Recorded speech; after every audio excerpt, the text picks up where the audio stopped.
nous parle. Moi, je lis dans le livre de Marc, à partir du chapitre 46, du chapitre 10, verset 46, je lis la parole du Seigneur. Puisqu'ils arrivaient à Jéricho, ça c'est Jésus avec les disciples. Pendant que Jésus sortait Jéricho avec ses disciples, une grande foule les suivait. Le fils de Timée, Bartimée, un mendiant aveugle, était assis au bord du chemin.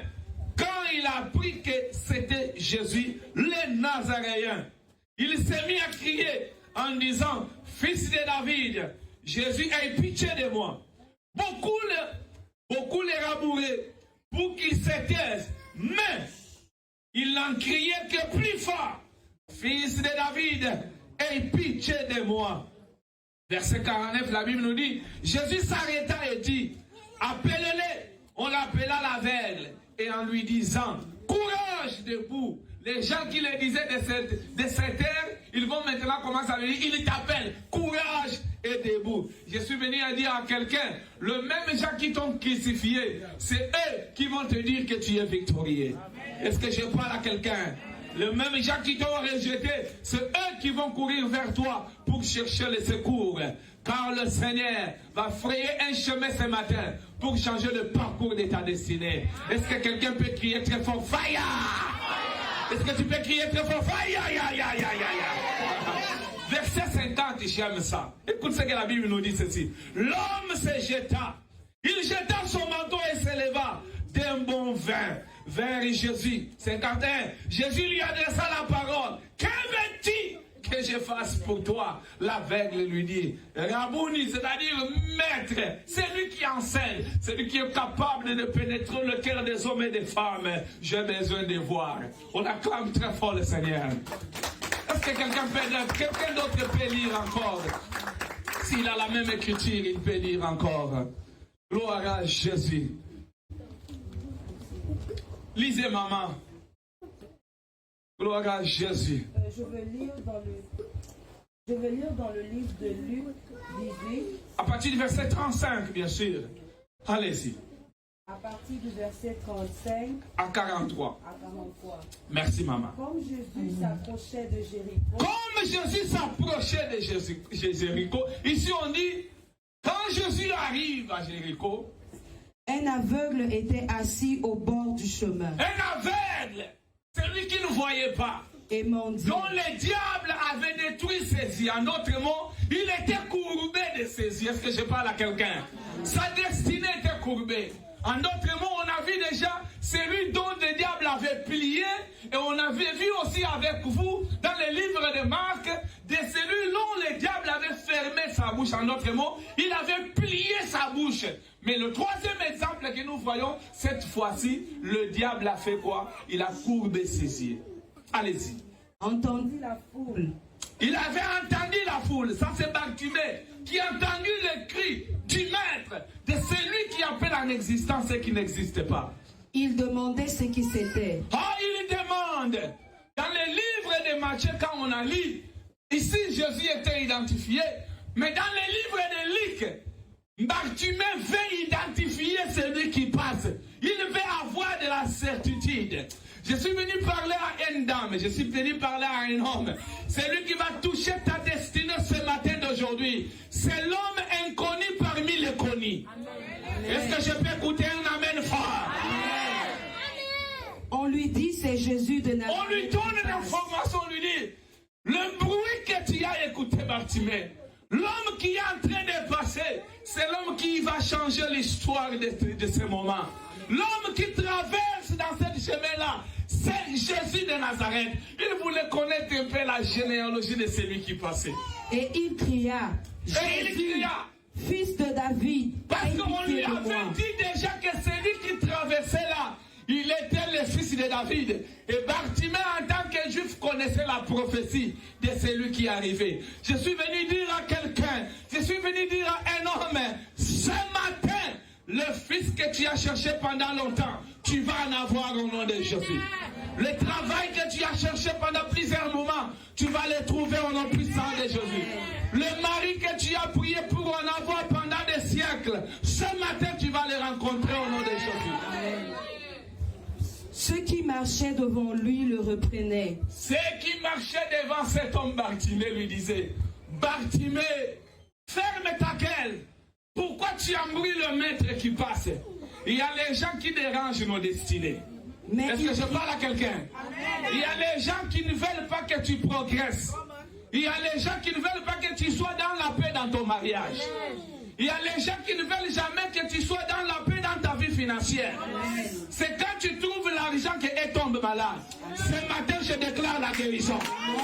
S'il y a quelqu'un qui voulait te prendre l'argent à cause de la maladie, ce matin là où il est guéri au nom de Shout Fire. Il cria beaucoup plus fort. Oh, quand les gens lui disent, ne crie pas. Tu fais des bruits, la Bible nous dit qu'il augmente encore la vitesse. Ce matin, tu augmenteras la vitesse de ta destinée. Personne ne pourra t'arrêter au nom de Jésus. Ce que tu cherchais, tu te cherches aussi avec de vitesse. Ce que tu es en train de chercher est en train de te chercher aussi avec beaucoup de persévérance. Jésus s'arrêta et ordonna qu'on lui amène. Le maître s'arrêta, comme Josué avait arrêté le soleil de Gabaon, pour que la victoire soit dans son camp. Cette fois-ci, c'est le soleil qui est le Christ qui va s'arrêter pour la guérison de Bartimée. Je ne connais pas ton problème, je ne connais pas ta situation. Tel que Josué a arrêté le soleil, c'est comme ça que le soleil s'arrêtera aussi ce matin. Pour la délivrance de tes enfants, pour la délivrance de ton mari, pour le changement de ta destinée, pour l'accomplissement de ce que tu as cherché pendant longtemps. Au nom puissant de Jésus. Est-ce qu'on peut acclamer très fort le Seigneur?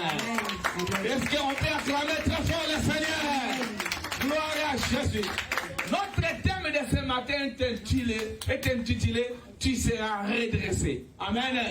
Nous sommes à la troisième partie de ce grand thème du redressement, dont le Seigneur est en train de redresser la vie des hommes et des femmes, la vie des enfants qui ont été courbés, chiffonnés, détruits par l'ennemi. Mais ce matin, le Seigneur le redresse. Est-ce que je parle à quelqu'un? Est-ce que je parle à quelqu'un? Bien-aimé dans le Seigneur, je vais lire dans le livre de Jérémie, chapitre 30, et à partir du verset 7. La Bible nous dit, poussez des cris de joie pour Israël, défiez les nations par vos acclamations, faites entendre vos alléluia et dites, Seigneur, sauve ton peuple. Est-ce que je parle à quelqu'un? Il est le Dieu qui sauve son peuple. La mission de Jésus, c'est de sauver ta vie. La mission de Jésus, c'est d'accomplir ce que tu as prié pendant longtemps dans ta vie. La prière de Jésus est que ta vie progresse à tout égard. C'est ça le plan de Dieu. C'est ça le plan parfait de Dieu. C'est ça que le Seigneur veut pour ta vie. Dieu ne veut pas que tu pleures. Il n'y a pas un père qui voudra que ses enfants puissent pleurer. D'ailleurs, la Bible nous dit que quel est ce papa-là dont sa fille ou son fils peut demander le pain et lui donner une pierre? Non, bien-aimé dans le Seigneur. Notre Dieu, il est le Dieu qui nous donne ce que nous avons besoin. Et surtout, il choisit ce qui est prioritaire pour notre vie. Bien qu'il peut nous traverser dans des écoles, bien que nous pouvons passer dans les temps de tempête, mais il ne nous laisse pas dans la tempête. À la fin de la tempête, il ouvre toujours un petit chemin qui nous permet de témoigner sa gloire. Est-ce que je parle à quelqu'un? La Bible nous dit que Anna était stérile. Ce n'est pas à cause des liens, mais parce que c'est le Seigneur avait fermé son ventre. Mais à la fin, qu'est-ce que le Seigneur lui a dit? Il lui a donné Samuel et 5 autres encore. C'est que le Seigneur commence, il le finit toujours. Mais quand tu vois ton problème persister, quand tu vois ton problème continuer à être la même chose, tu ne passes plus dans le plan de Dieu. Ça, c'est le plan du diable que tu es en train d'accomplir. Parce que chaque produit, quand il le met dans un magasin, a une date d'expiration.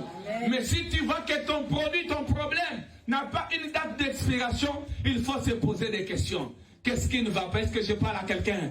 Les enfants des prophètes viennent dire à Élisée, la place que nous prions est trop petite. Il faut qu'on avance. Il faut qu'on augmente le lien. Bien-aimé dans le Seigneur, il y a des moments où on doit faire les examens minutieux dans notre vie, en fait d'arranger notre destinée demain. Nous sommes en train de parler de ce grand thème, le redressement. Et nous avons vu ensemble avec vous, dans les livres de Luc, de cette femme qui était courbée. Mais il y avait une prophétie qui s'est cachée dans la vie de cette femme. Il y avait une révélation qui s'est cachée dans la vie de cette femme. Elle était la fille d'Abraham. Amen. Mais elle était la fille d'Abraham, mais courbée. La fille d'Abraham, mais stoppée par la destinée. La Bible nous dit qu'elle était courbée jusqu'à ce qu'elle ne pouvait pas voir devant. Je ne sais pas ce qui a courbé ta famille, ce qui a courbé ta santé, ce qui a courbé tes enfants. Cela peut être la sorcellerie, la magie, la tétitesse. Ça peut être des drogues, ça peut être des problèmes persistants. Mais je vais déclarer ce matin que ces problèmes-là dégagent au nom de Jésus. Je dis que ces problèmes-là dégagent au nom de Jésus. De la même façon dont le Seigneur Jésus-Christ a redressé la vie de cette dame, c'est de la même façon qu'il va redresser ta vie, qu'il va redresser ta destinée, qu'il va redresser ton avenir. Tu n'es pas venu dans ce pays pour vivre ce que tu as vécu là où tu étais ailleurs. Mais tu es venu dans ce pays car c'est un pays d'opportunité. C'est ton Canaan. C'est là où coule le lait et le miel. Il faut que tu vives la bénédiction de ce pays, de là où le Seigneur t'a planté. Tu es une semence qui doit donner naissance. Tu es une semence qui doit produire. Tu es l'arbre planté près des eaux paisibles. Il faut que tu produises. Est-ce que je parle à quelqu'un? Je ne sais pas les liens, je ne sais pas des alliances que tes grands-parents ont signées. Mais je marche et je marche dans l'esprit. J'arrive dans ton village pour détruire ces hôtels-là au nom de Jésus. Pour détruire ces alliances-là au nom de Jésus. Je ne sais pas dans quelle bouteille qu'on t'a mis, mais ce matin, cette bouteille-là va exploser au nom de Jésus. Si tu es d'accord avec moi, tu cries très fort, fire! Tu cries encore très fort, fire! Dis à ton voisin, c'est ma saison. Dis à ton voisin, je suis erré. C'est mon temps. Je décolle comme l'aigle. Je monte comme l'aigle. Il n'y a pas le vent qui peut m'arrêter. Il n'y a pas le problème qui peut m'arrêter. J'ai été né pour ce moment. Je suis l'Esther de ma vie. Je suis l'Esther de ma vie. Franchissons.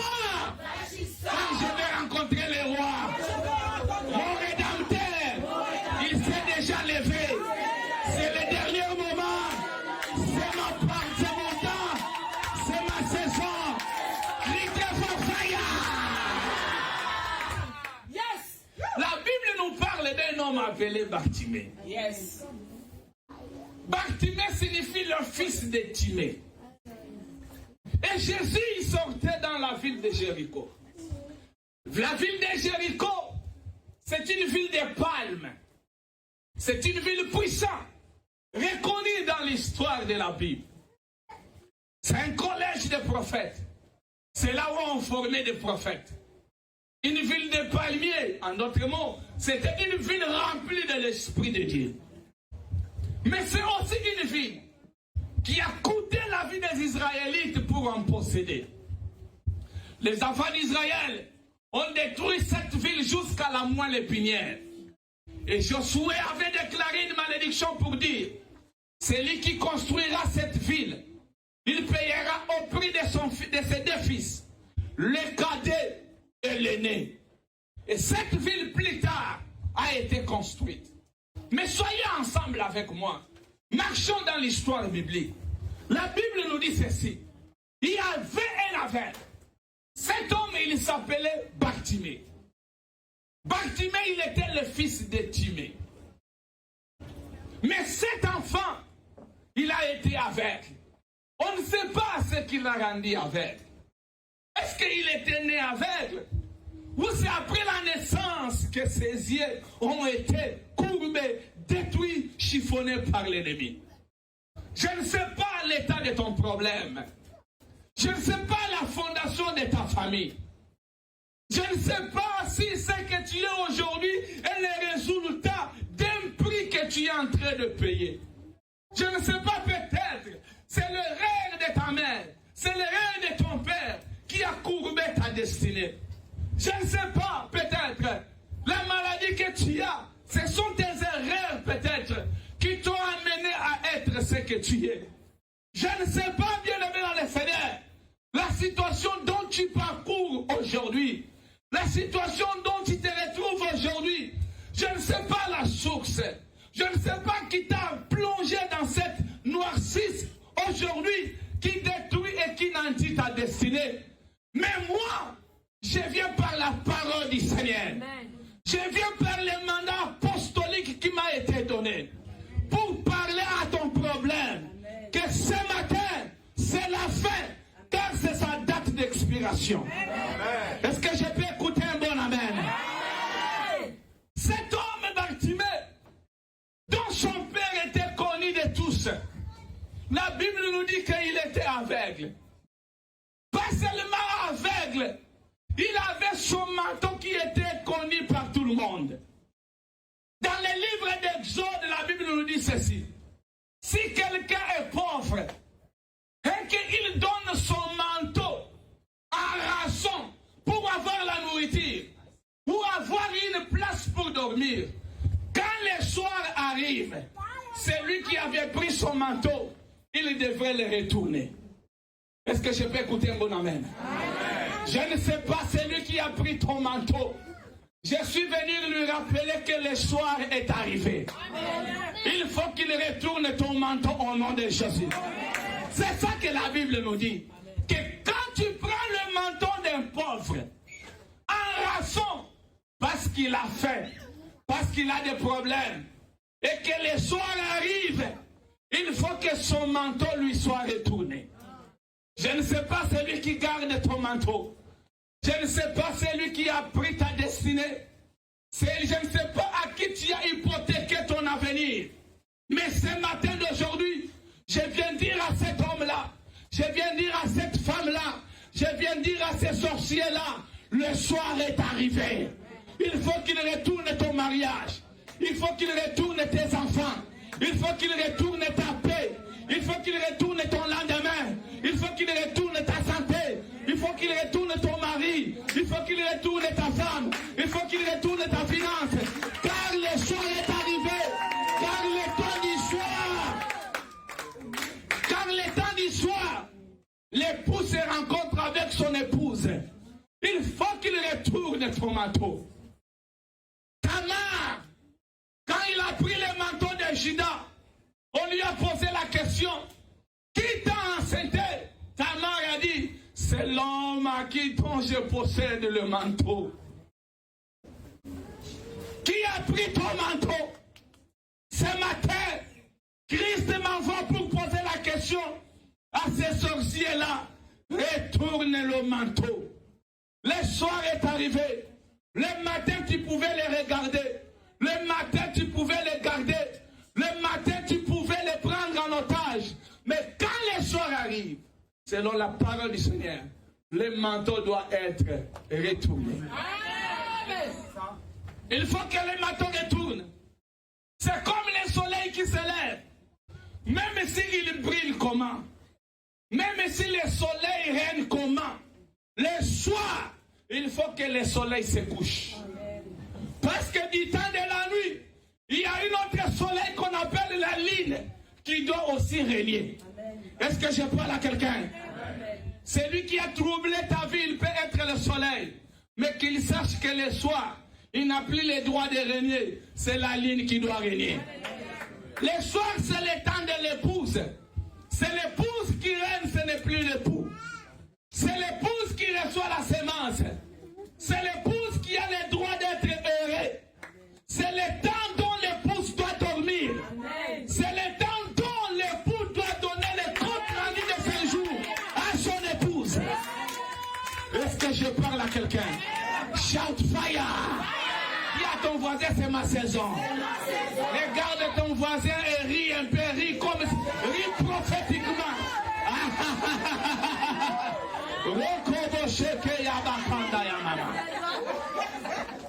La Bible nous dit, c'est Jésus qui quittait la ville. Mais il ne savait pas que Bartimée l'attendait à la sortie de la ville. Bien-aimé, tu peux rater le décollage. Mais sache qu'il y a ce qu'on appelle l'atterrissage. Il y a ce qu'on appelle la deuxième touchée. Amen. Même si j'ai raté la première touchée, la deuxième touchée m'attend.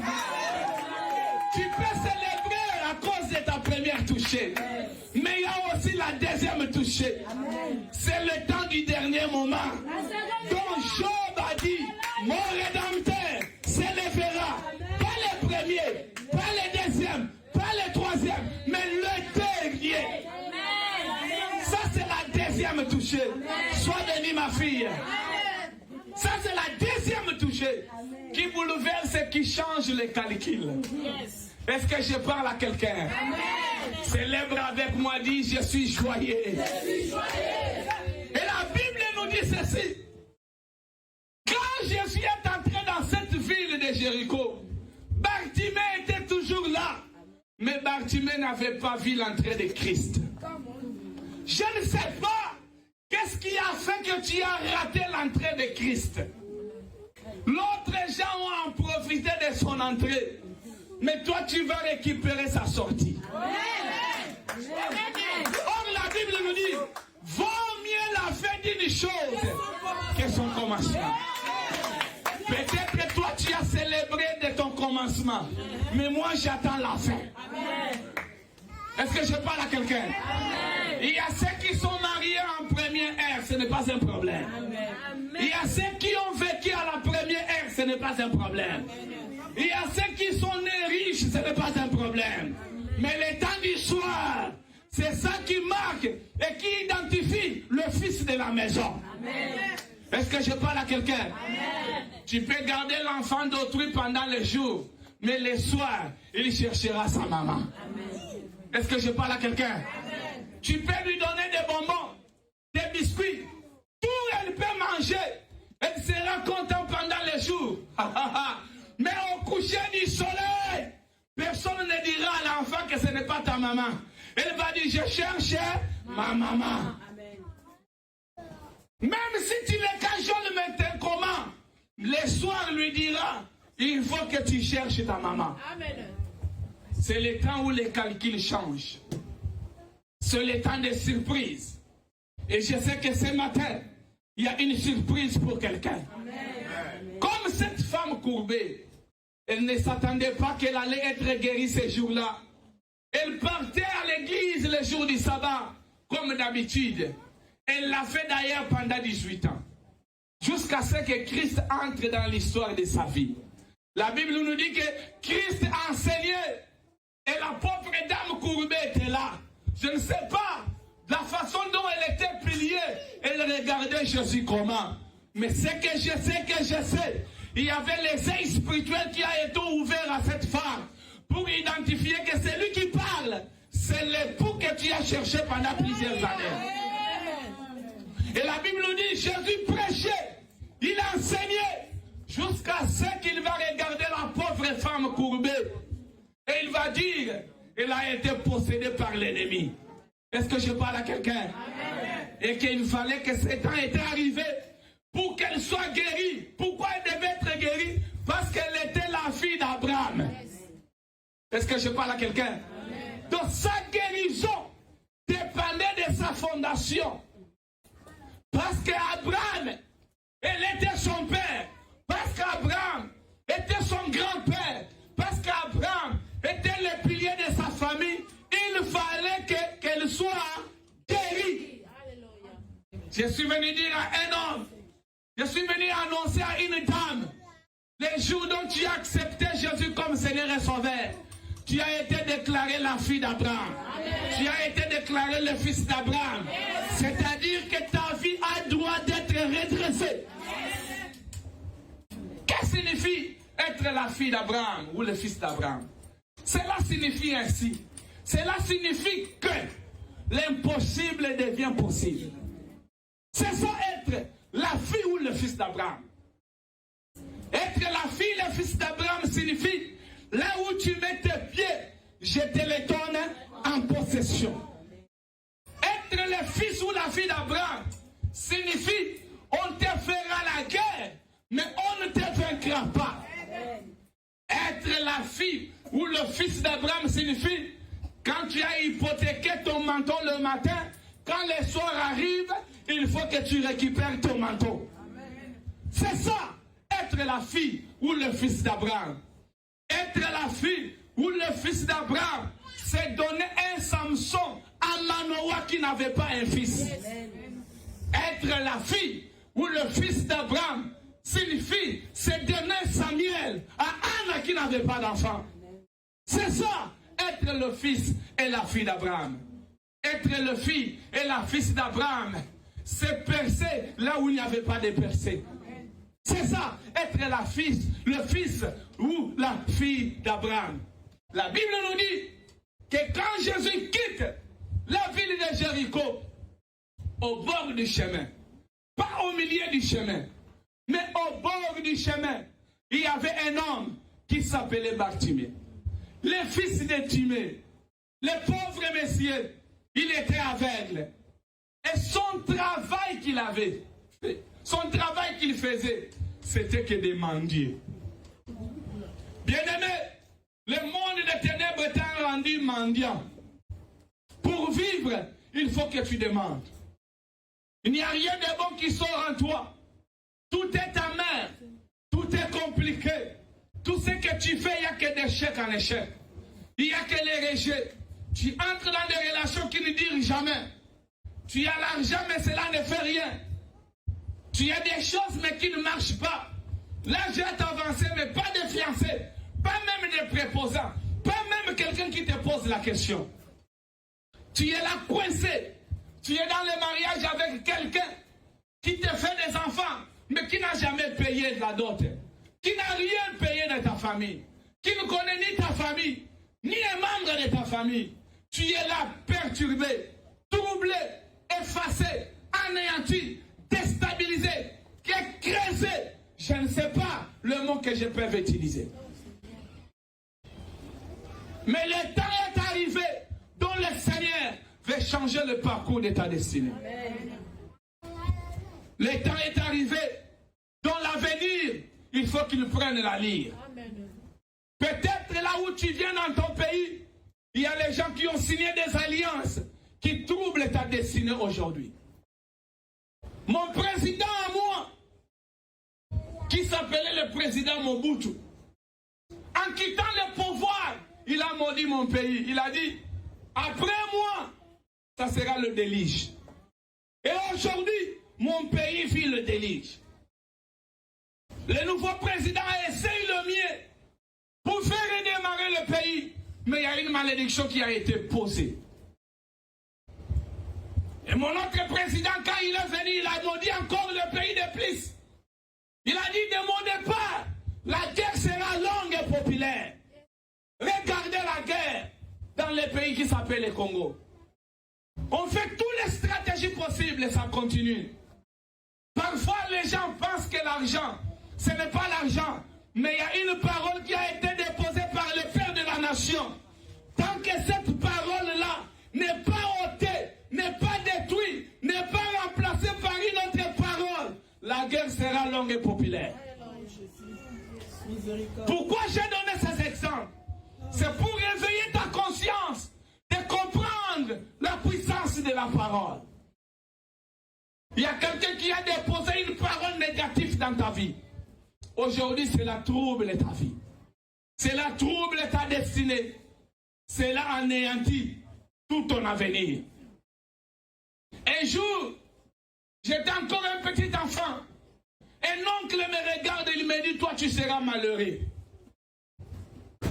J'ai grandissé. Cette parole-là me revenait toujours en tête. J'avais à peu près 12 ans, 13 ans.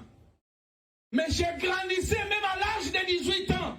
Je pouvais sentir sa parole dans mes oreilles. C'est comme s'il était tout près de moi. En d'autres mots, cette parole-là me liait, me tirait, me faisait tourner derrière. Mais la grande sœur de ma famille, l'aînée de toute ma famille, à l'âge de 10 ans, il m'appelle, il dit, Oscar, viens. Il prend un bassin d'eau.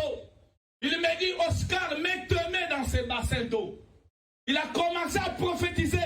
C'était une croyante catholique. Il a dit, mon jeune frère, tu réussiras partout là où tu iras. Amen. J'ai pris la parole de mon oncle et la parole de ma sœur. Je l'ai mis maintenant en confusion, en guerre. Mais quand j'ai connu l'homme le plus puissant qui s'appelait Christ et Jésus, cela a changé le parcours de ma destinée. Est-ce que je parle à quelqu'un? La Bible nous dit dans les livres d'Hébreux que la foi vient de ce qu'on attend. Amen. Ce que j'avais attendu de mon oncle troublait ma destinée. Ce que j'avais écouté de mon oncle troublait mon intellect, troublait toute ma vie, jusqu'à ce que j'ai rencontré Christ, qui est l'aîné de tous les oncles, qui m'a donné une autre parole. Et c'est la parole de Christ qui a anéanti la parole de mon oncle. Je ne connais pas celui qui a troublé ta vie. Je ne sais pas ce que ton père t'a parlé. Je ne sais pas ce que ta mère a déposé sur ta vie. Mais ce matin, je viens te proposer la parole de Christ qui change, qui redresse ce qui est courbé, qui amène à la victoire ce qui était livré à l'échec. Et la Bible nous dit ceci. Bartimée a posé la question du bruit qu'il écoutait. Il a dit, j'écoute le bruit qui passe par là. Et on lui dit, c'est le fils de David. Or, Bartimée savait que le fils de David, c'est un roi. Tout ce qu'il parle, c'est une loi. Est-ce que je peux écouter un bon amen? Amen. Tout ce que le fils de David peut parler, c'est toute une loi qui peut changer le parcours d'une personne. Et ce matin, je vous ai amené le fils de David, qui s'appelle Jésus-Christ de Nazareth. C'est celui qui a dit à Pierre, sors dans ta barque. Et Pierre est sorti de la barque. Il a marché sur les eaux. Il a mis le tapis au-dessus des eaux pour que Pierre marche. Les eaux représentent le monde, représentent le peuple et les foules, selon l'Apocalypse chapitre 15. Quand Christ t'appelle, il te donne l'autorité de marcher sur les foules, sur le peuple et les nations. C'est-à-dire, quand Christ t'appelle de sortir de la barque, le barque qui peut représenter ta famille, qui peut représenter ce monde, quand Jésus t'appelle, il te dit, ma fille, mon fils, prends contrôle de ceux qui avaient pris contrôle à toi. Est-ce que je peux écouter un bon amen? Amen. C'est ça la beauté d'être en Jésus. Quand tu es en Christ, l'impossible devient possible.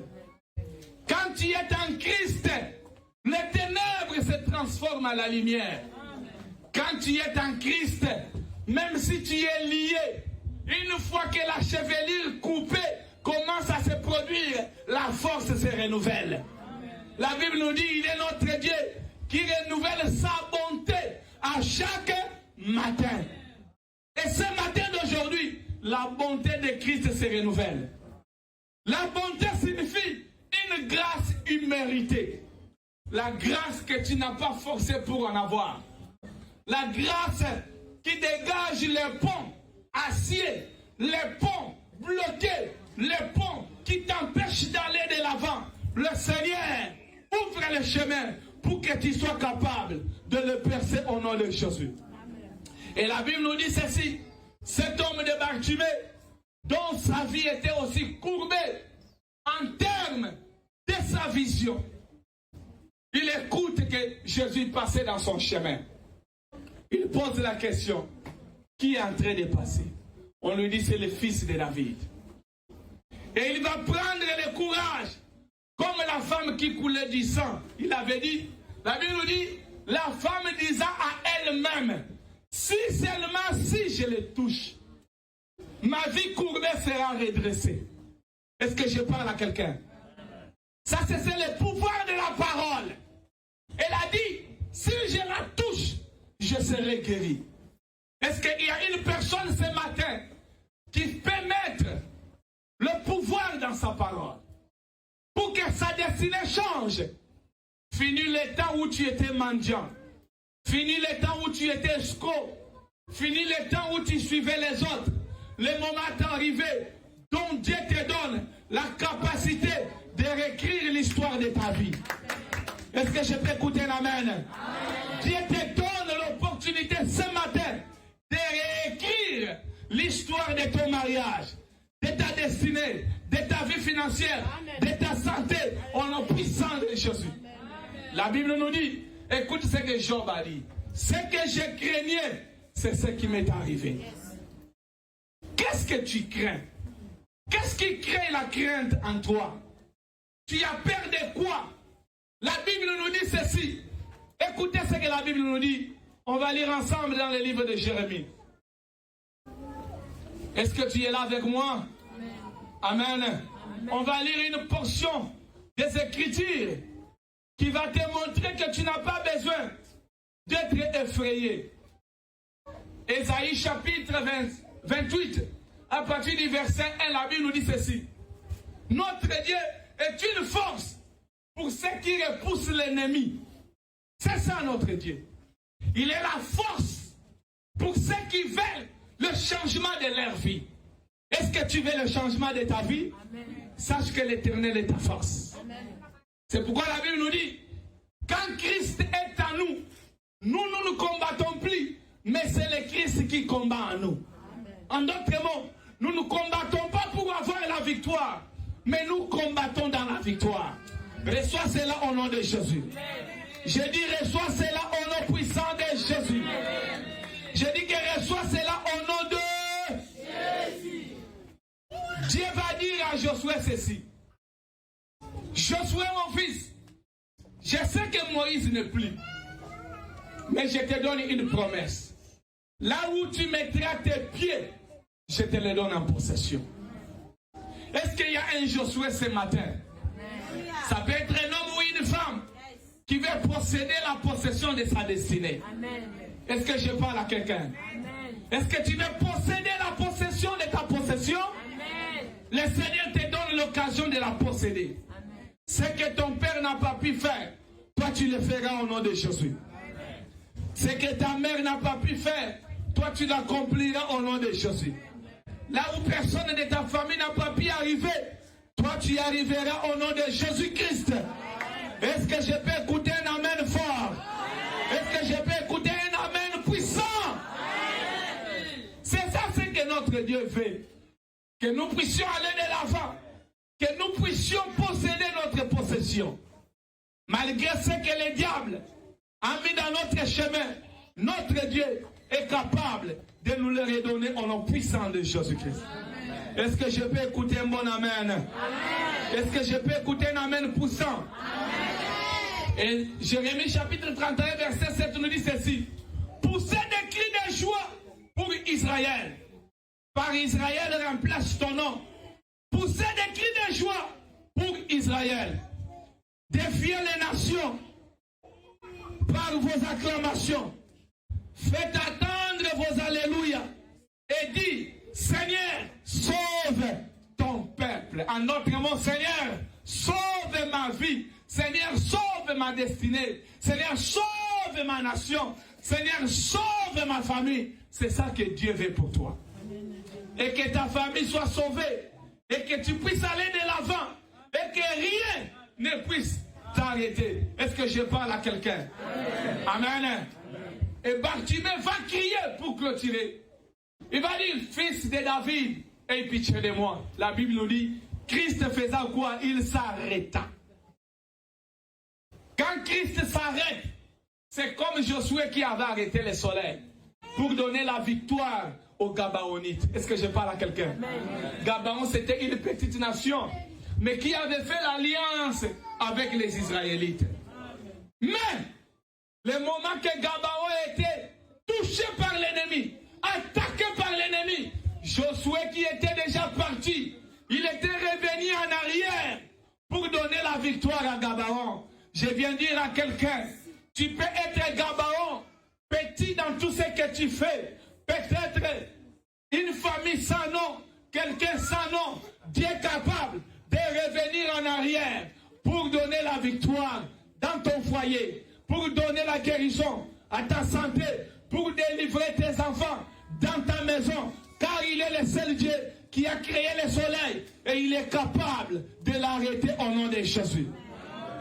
Et la Bible nous dit ceci, ce Dieu-là, Christ, quand il a écouté la voix de Bartimée, il il s'arrêta, il tourna et il regarda Bartimée.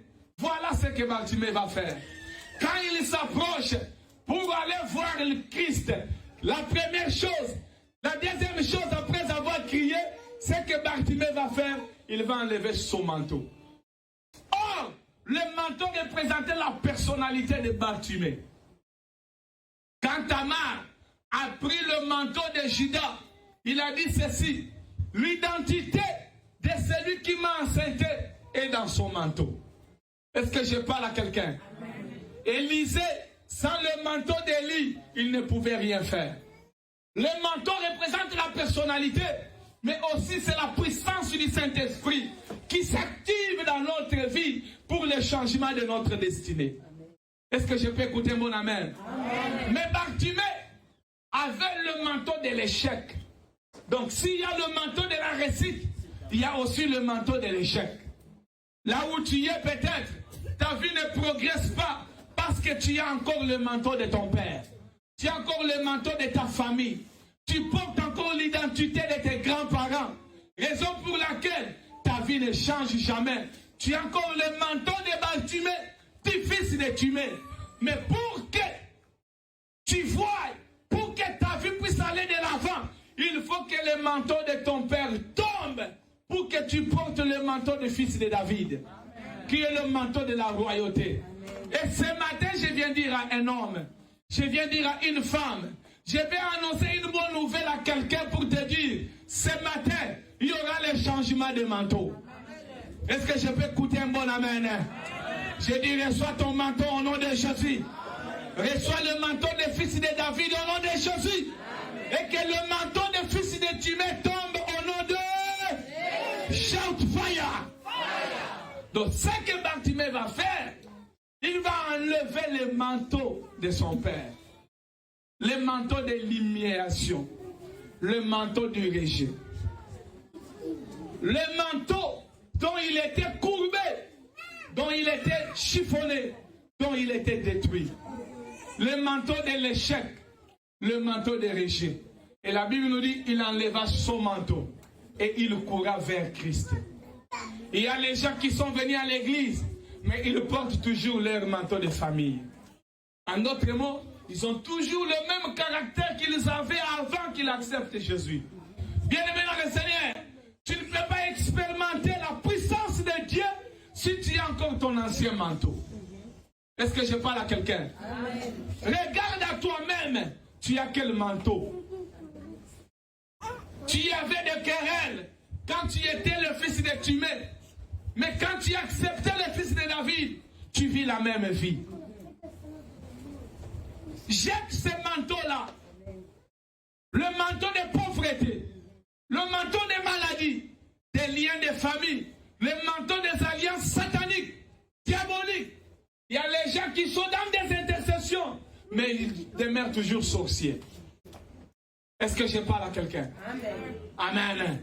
Mais ce matin, Dieu te donne l'occasion d'enlever le manteau de la famille de Timée pour que tu portes le manteau de Christ.